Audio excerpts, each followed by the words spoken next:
Hi good morning everyone. Today we are discuss about the administration of drug. ये आपका एक fundamental का एक टॉपिक है जो आज अपन डिस्कस करेंगे। अब एडमिनिस्ट्रेशन ऑफ ड्रग के अंदर क्या आता है कि आपको कैसे किसी पेशेंट को मेडिसिन देनी है, किस वे से देनी है, कौन से रूट से देनी है, क्या ध्यान रखना चाहिए, कौन सी बातों से प्रिवेंट करना है पेशेंट को, कौन सी बातें पेशेंट को बतानी है, क्या हेल्थ रिस्ट्रिक्शन है, वो सारा आज अपन एडमिनिस्ट्रेशन ऑफ ड्रग के अंदर डिस्कस करेंगे। फर्स्ट वन आता है इंट्रोडक्शन।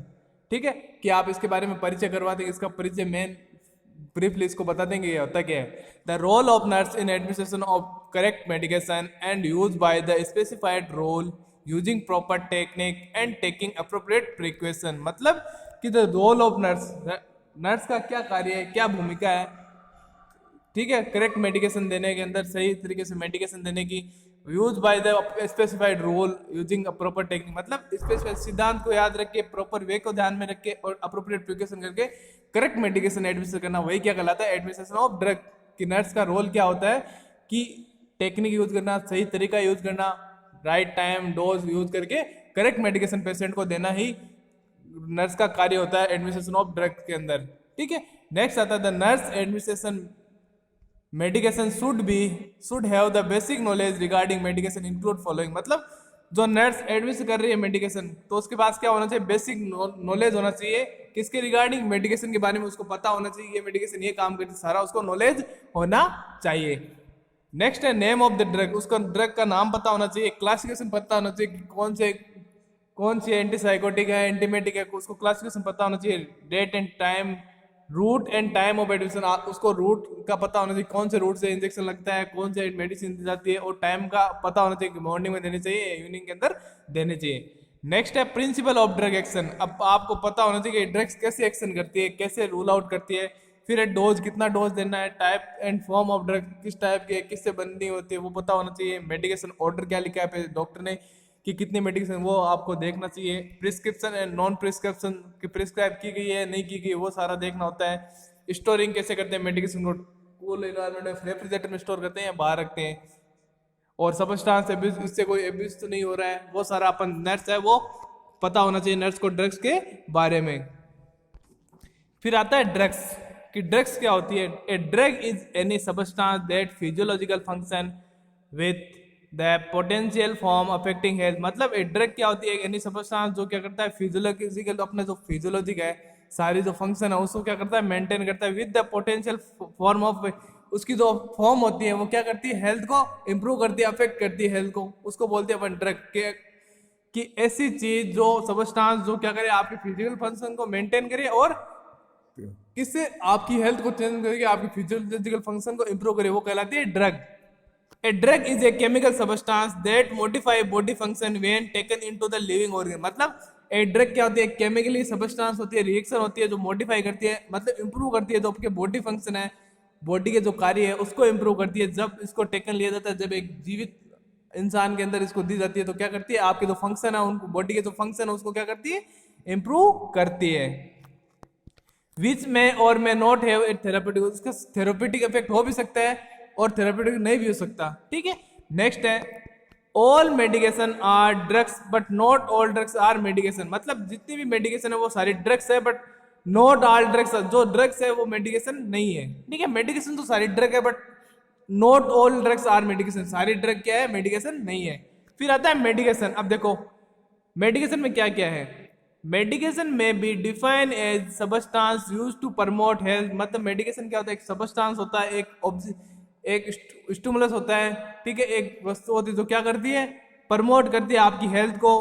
टू प्रिवेंट इलनेस, आपको बीमारी से बचाती है, बीमार होने से। टू डायग्नोस, किसी बीमारी का पता लगाने के लिए। टू एलिवेट और क्योर डिजीज, मतलब एलिवेट करना और क्योर करना, डिजीज से बचाव करना, डिजीज को ठीक करना, ये किससे होता है, medication.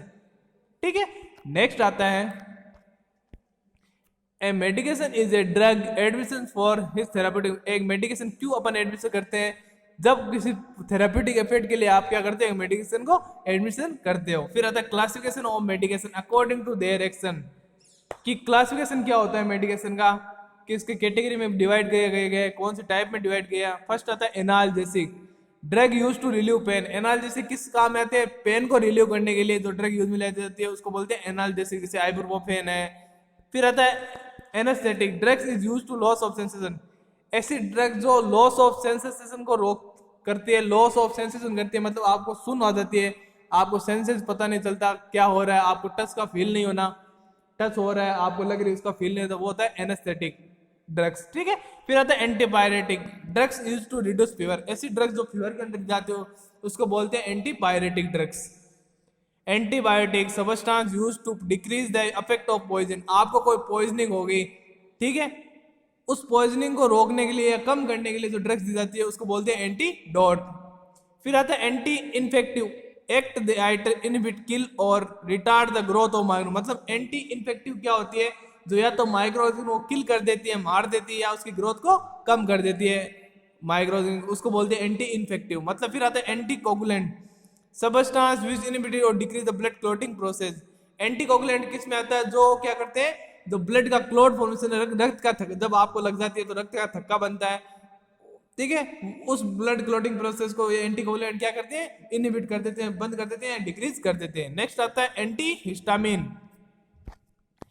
Anti drug use to prevent और रिलीव एनर्जी। एंटी हिस्टामिन किसमें, जिस पेशेंट को एलर्जी होती है उसकी एलर्जी को प्रिवेंट करने में, बचाने या रिलीव करने में एंटी हिस्टामिन अपन देते हैं। नेक्स्ट आता है antacid drug use to decrease the activity of gastric secretion. अब मान लो किसी पेशेंट को पेप्टिक अल्सर हो रखा है, मान लो स्टोमक के अंदर क्या हो सकता है, अल्सर हो रखे हैं, तो उसमें क्या जो HCl का सिक्रेशन वो ज्यादा हो रहा है, जिसकी वजह से हो रखा है, तो उसमें क्या देंगे अपन, एंटासिड, जो क्या करेगा, सिक्रेशन को डिक्रीज करेगा।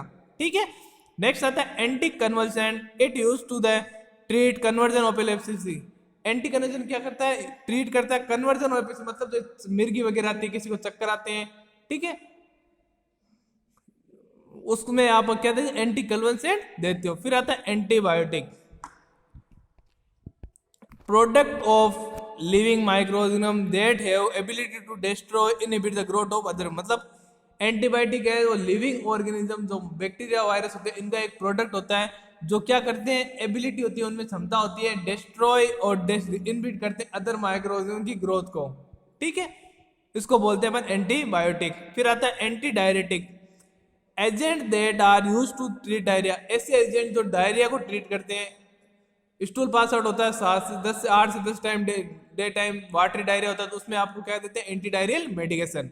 फिर आता है anti tissue drug that are inhibit the cough reflex. आपको ज्यादा खांसी आ रही है, कफ रिफ्लेक्स आ रही है, बार बार कफिंग हो रही है, तो आप उसमें क्या दोगे, एंटी टिश्यू ड्रग। फिर आता है anti asthmatic drug which provide symptomatic relief of asthmatic attack by relaxing the smooth muscle of the bronchioles. मतलब एंटी एस्थमेटिक क्या होती है, जो अस्थमा के अगेंस्ट पे किसी पेशेंट को अस्थमा है तो उसमें क्या हो रही है, एलर्जी होती है इन्फ्लोरेंस में, और उसका हाइपर सेंसिटिव होती है, तो वो क्या करती है, anti asthmatic drug asthmatic attack से बचाती है, और क्या करती है, रिलैक्स कर देती है स्मूथ मसल होती है जो ब्रोंकियोल्स की, क्योंकि अस्थमा में क्या होता है, ब्रोंकाई और ट्रेके हाइपर रिस्पॉन्सिव होते हैं, इसलिए उनको क्या कर देती है, रिलैक्स, जिससे अस्थमा के अटैक नहीं आते। फिर आता है antipruritic a drug that relieve itching. Antipruritic में क्या होता है, ऐसी ड्रग जो क्या करती है, एलर्जी, खुजली वगैरह हो रही है उसको रिलीव करती है, उसको बोलते हैं एंटीप्यूराइटिक्स। फिर आता है antiseptic A substance that inhibit the growth of bacteria. मतलब ऐसा सबस्टांस, ठीक है, केमिकल जो क्या करता है, ग्रोथ ऑफ बैक्टीरिया को इनहिबिट करता है, रोकता है बैक्टीरिया की ग्रोथ को, उसको बोलते हैं एंटीसेप्टिक। फिर आता है एंटी फंगल एंटीबायोटिक, मतलब drugs which are prevent the growth of fungi और destruction of the fungi. Anti fungal का मतलब होता है ऐसी ड्रग्स जो ग्रोथ ऑफ फंगस, जो स्किन इन्फेक्शन होते हैं उनकी ग्रोथ को रोकती है और डिस्ट्रक्शन करती है फंगाई को, उसको बोलते हैं anti fungal medication. Anti spasmodic medication an agent that relieve the spasmodic pain और spasm of the muscle. Anti spasmodic का मतलब होता है कि ऐसी मेडिकेशन जो स्पाज्म, किसी मसल है वो हार्ड हो गई है, कॉन्स्ट्रिक्ट हो गई है, तो उसको रिलीव करने के लिए जो मेडिकेशन दी जाती है उसको बोले एंटी स्पास्मोडिक, कि मतलब स्पाज्म को रिलीव करना, जकड़न होगी मसल्स में, पेन हो रहा है, उसको रिलीव करता है और मसल को रिलैक्स करता है, उसको बोलते हैं एंटी स्पास्मोडिक। फिर आता है एंटी इमेटिक ड्रग्स रिलीव और प्रिवेंटिंग वोमिटिंग। ऐसी ड्रग्स जो रिलीव करती है और प्रिवेंट करती है वोमिटिंग को, उसको बोलते हैं anti emetic. Anti tubercular the specific drug use in the treatment of. ऐसी ड्रग्स जो टीबी के ट्रीटमेंट में काम आती है उनको बोलते हैं एंटी ट्यूबरकुलर ड्रग। फिर आज anti rheumatic drug use to treatment the anti rheumatism, मतलब ऐसी ड्रग जो रूमेटिक फीवर में काम आती है उसको बोलते हैं anti rheumatic drug. Bronchodilator medicine, ऐसी मेडिकेशन जो क्या करती है, ब्रोंकियल्स होते हैं तो ट्रेकिया ब्रोंकियाई ब्रोंकाई को डायलेट करती है, उसको बोलते हैं ब्रोंकोडायलेटर। फिर आता है डाययूरेटिक्स, ये क्या करती है, अगर किसी में यूरिन पास आउट नहीं हो रहा है तो उसके इंक्रीज करती है यूरिन के फ्लो को, जिससे जो यूरिन पास आउट है वो इजी होता है, यूरिन का फ्लो है वो इंक्रीज होता है, उसको बोलते हैं डाययूरेटिक मेडिकेशन। फिर आता है डाइजेस्टेंट एंड इज द प्रमोट ऐसे एजेंट, ऐसी मेडिकेशन जो क्या करती है, डाइजेशन को इंप्रूव करती है, आपकी पाचन क्रिया को, उसको बोलते हैं डाइजेस्टेंट। फिर आता है माइड्रियाटिक, ये क्या करते हैं, dilate the pupil of the eye, जो आपकी जो आई की पुपिल है, ठीक है, उसको क्या करती है, डायलेट कर देती है, उसकी साइज को बढ़ा देती है, ठीक है। मायोटिक क्या करती है, कॉन्ट्रैक्ट करती है पुपिल की साइज को, माइड्रियाटिक डायलेट करती है, मायोटिक क्या करती है, कॉन्स्ट्रिक्ट कर देती है, उसकी साइज को कम कर देती है। फिर आता है sedative, substance which loss the body activity, ऐसे सबस्टांस जो बॉडी की लॉस जो एक्टिविटी है, फंक्शन, उसको लॉस कर देते हैं, रिलैक्स कर देते हैं, उसको बोलते हैं सेडेटिव, जो सेडेशन प्रोवाइड करते हैं। पेशेंट की एक्टिविटी लो हो जाती है और पेशेंट क्या नींद में चला जाता है, उसको बोलते हैं sedation. Vasodilator, drug which dilate the blood vessel, ऐसी ड्रग्स जो ब्लड वेसल है उनको डायलेट कर देती है, सिकुड़ती नहीं, उसकी साइज को बढ़ा देती है, डायलेट कर देती है, उसको बोलते हैं वेसो डायलेटर। वेसो कॉन्स्ट्रिक्टार किसको बोलते हैं, जो क्या करती है, ब्लड वेसल को कॉन्स्ट्रिक्ट करती है, सिकुड़वा देती है ब्लड वेसल को, उसको बोलते हैं वेसो कॉन्स्ट्रिक्टार। फिर आता है short term abbreviation use regarding time of administration. अब ये क्या है, एब्रिविएशन यूज रिगार्डिंग टाइम, मतलब आप जो डॉक्टर लिखता है SC AB twice a day two BD, ये सारे क्या होते हैं, एब्रिविएशन होते हैं कि मेडिकेशन का कितनी बार देना है डे के अंदर, ठीक है। अब देखो एब्रिविएशन, डेरिवेशन और मीनिंग, ठीक है। एसी मतलब एंटेसिपम, मतलब बिफोर मील, एसी का मतलब होता है बिफोर मील, खाने से पहले। पीसी का मतलब होता है आफ्टर मील। एएम का मतलब होता है बिफोर नून, और पीएम का मतलब होता है आफ्टरनून, मतलब दोपहर से पहले तो एएम, दोपहर के बाद तो पीएम। फिर होता है अल्टरनेट डाई, मतलब अल्टरनेट डे, मतलब एक दिन छोड़ के एक दिन देनी है। फिर है ओएम, ओएम का मतलब होता है ओमनियोमेनी, मतलब ईच मॉर्निंग, प्रत्येक मॉर्निंग। ओडी मतलब डेली, देख ओम का मतलब होता है ईच मॉर्निंग, ओडी मतलब डेली लेनी है एक, ठीक है। ऑन का मतलब होता है ईच नाइट, प्रत्येक नाइट लेनी है आपको, ठीक है। नेक्स्ट एचएस का मतलब होता है at bed time, bed time लेनी है। एचएन का मतलब होता है टू नाइट, ठीक है। सीएम का मतलब होता है टुमारो मॉर्निंग, मतलब कल सुबह लेनी है आपको। पीआरएन का मतलब होता है जब रिक्वायर्ड हो तभी, एसओएस जब कोई इमरजेंसी हो तब लेनी है किसी ड्रग्स को, ठीक है। फिर आता है बीडी, 22 इन डे, मतलब एक दिन में 2 बार। टीटी का मतलब होता है 3 टाइम ए डे। क्विटी का मतलब होता है 4 टाइम, मतलब दिन में 4 बार। एस्टेट का मतलब होता है 1 बार। आरईपी का होता है रैपिड लेनी है, ठीक है।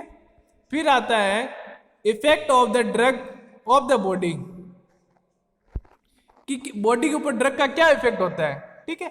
थेराप्यूटिक इफेक्ट का मतलब होता है उसको क्योर करती है, रिलीव करती है उसके सिम्टम, उसको बोलते हैं थेराप्यूटिक। लोकल एंड पेशेंट का जैसे लोकल किसी एरिया के अंदर पेन हो रहा है या पूरी बॉडी में पेन हो रहा है तो सिस्टमेटिक इफेक्ट, लोकल एरिया में पेन को रिलीव कर दिया तो लोकल इफेक्ट। फिर आता है एड्रेस इफेक्ट, मतलब कि ड्रग्स के जो एड्रेस इफेक्ट क्या हो रहे हैं, ड्रग्स देने के बाद कौन सी कॉम्प्लिकेशन इनफेक्ट अराइज हुए, उसको बोलते हैं address effect. Side effect, drugs देने के बाद जो इफेक्ट हुए उसको बोलते हैं साइड इफेक्ट। फिर आता है एलर्जी, किसी ड्रग्स को आपने दिया तो उससे पेशेंट को इचिंग वगैरह होती है, वो क्या होती है, एलर्जिक रिएक्शन। फिर आता है इफेक्ट ऑन यूरिन सिस्टम, अगर आपने डायरेटिक दिया तो इफेक्ट ऑफ यूरिन सिस्टम के क्या होगा, यूरिन ज्यादा पास आउट होगा, ठीक है। फिर आता है ब्लड डाइक्रोनाइसिस, मतलब अबनॉर्मल ब्लड सेल, अगर आपने ड्रग्स दिया उससे क्या होगा, ब्लड सेल से अबनॉर्मल ग्रोथ हो रही है। फिर effect on nervous system, nervous system पे क्या इफेक्ट करती है, जीआईटी पे क्या इफेक्ट होता है, हाइपर सेंसिटिव रिएक्शन अक्कर हो रही है ड्रग से पहचान, तो क्या अगर ड्रग को क्या मान रही है, फॉरेन बॉडी आपकी जो बॉडी है, ठीक है। ये सारे इफेक्ट होते हैं ड्रग के बॉडी के ऊपर, ठीक है। नेक्स्ट आता है रूट ऑफ एडमिनिस्ट्रेशन। अब रूट ऑफ एडमिनिस्ट्रेशन में क्या है, drug are administration according to preparation of drug,